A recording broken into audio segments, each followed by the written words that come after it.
23 ساله هستم.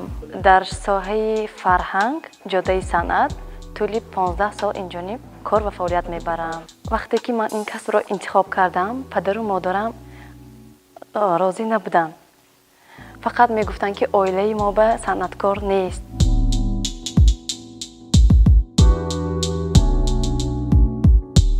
فقط پدرم میگفتن که کسب دوزندگی را انتخاب کن.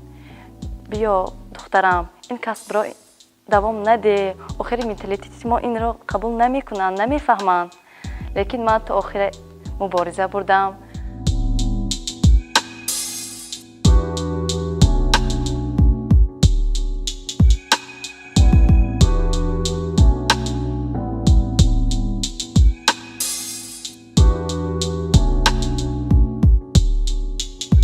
Встречайте на сцене Нодира Якубова, Республика Таджикистан.